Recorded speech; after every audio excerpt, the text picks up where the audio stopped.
Pakistani embassy جتنے بھی ممالک میں وہاں پر شدید مشکلات کا سامنا کرنا پڑتا ہے. پاسپورٹ کا مسئلہ ہے, اس کے علاوہ آئی ڈی کارڈ کا مسئلہ ہے, اس کے اور بھی بہت سے مسئلے مسائل ہیں.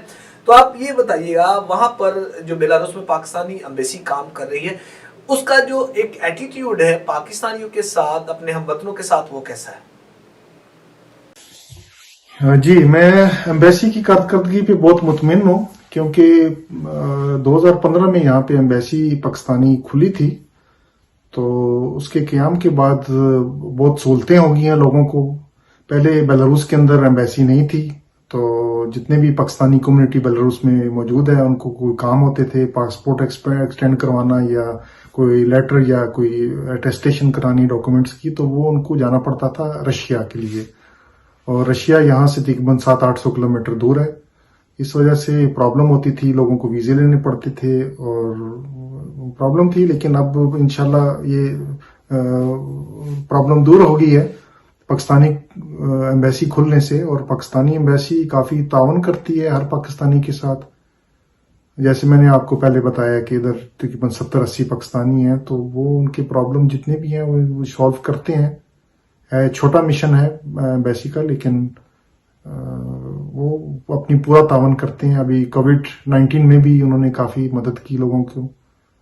عزیز زماد خان صاحب, بالکل یہ اچھی بات ہے کہ جتنے بھی ایمبیسیز ہیں, خاص طور پر پاکستان کے جو قونصل جنرل ہیں, جو سفارت خانے جو پوری دنیا میں اس وقت موجود ہیں, ان کو چاہیے کہ خاص طور پر یہ فرسٹ پریورٹیز میں ان کے درپیش مسائل کے حوالے سے فوری طور پر اپنا کردار ادا کرنا چاہیے.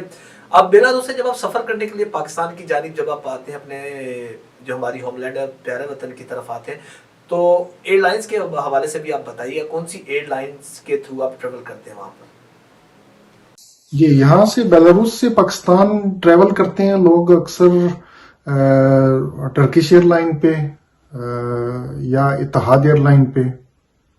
اور اس کے علاوہ کووڈ-19 سے پہلے یہاں پہ ازبک ایئر لائن بھی چلتی تھی, یعنی کہ آپ تقریباً ود ان 12 آورس آپ پاکستان پہنچ جاتے تھے, 12 to 15 آورس میں. جی زماد خان صاحب, ہم نے جو سٹارٹنگ میں ہم نے پروگرام کیا اور سب سے پہلے اوورسیز پاکستانیوں کی آواز کو ہم نے بلند کیا.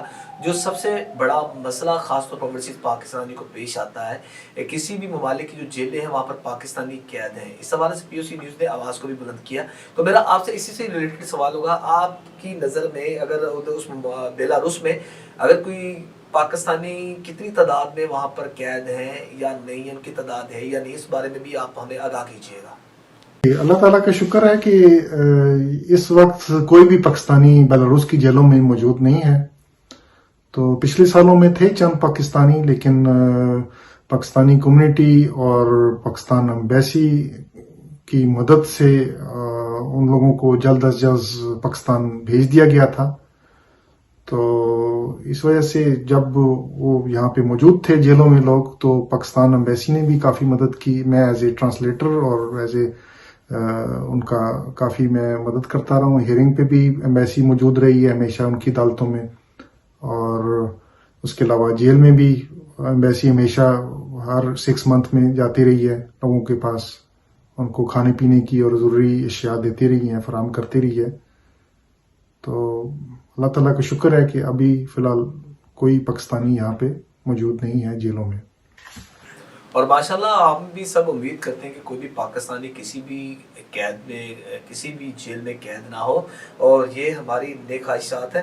تو میرا آپ یہ بتائیے گا زماد خان صاحب, تجارت کے حوالے سے پاکستان تو آلریڈی ایک ایگریکلچر لینڈ بھی ہے. اگر ٹریڈ کی جب ہم بات کرتے ہیں تو دوسرے ممالک کے درمیان ٹریڈ کو فروغ ملنا چاہیے. تو اگر ٹریڈ کا جہاں تک تعلق ہے بیلاروس اور پاکستان میں, اگر ٹریڈ کے حوالے سے بات کی جائے تو ٹریڈ کا کیا کانسیپٹ ہے, اور کون سی ٹریڈ ہے جو کامیاب ہو سکتی ہے اگر بیلاروس کے ساتھ اگر کی جائے تو؟ جی, پاکستان اور بیلاروس میں ٹریڈ ہوتا ہے کافی. یہاں کے جیسے آپ سب لوگوں کو معلوم ہے کہ بیلاروس کے نام سے بیلاروس ٹریکٹر بہت مشہور ہے.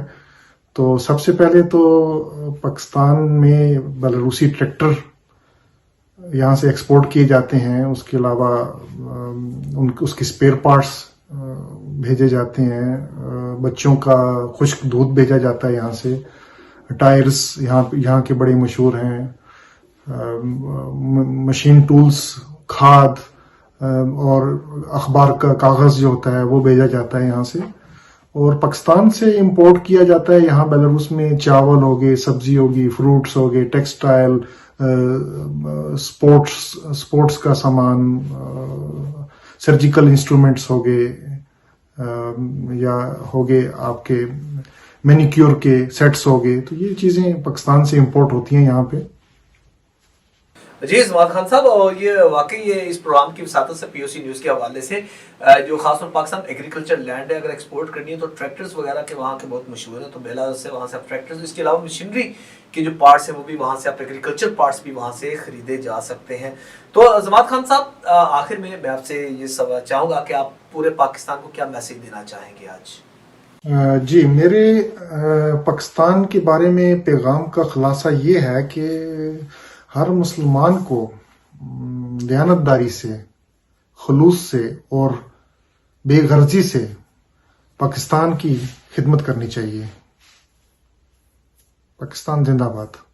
جی زماد خان صاحب, بہت بہت شکریہ. پاکستان زندہ باد. زماد خان صاحب نے بڑے ہی مختصر اور ایک فکرے میں سب کچھ ہماری گفتگو کے پروگرام کا حاصل بیان کر دیا کہ پاکستان کی بقا کے لیے, پاکستان کی ترقی کے لیے, پاکستان کی سالمیت کے لیے ہر پاکستانی کو دیانتداری سے اپنا کردار ادا کرنا چاہیے. تو ناظرین, آج کے پروگرام میں اتنا ہی. اپنے فیڈ بیک سے ناظرین ضرور آگاہ کیجیے گا اور دیکھتے رہیے پی او سی نیوز.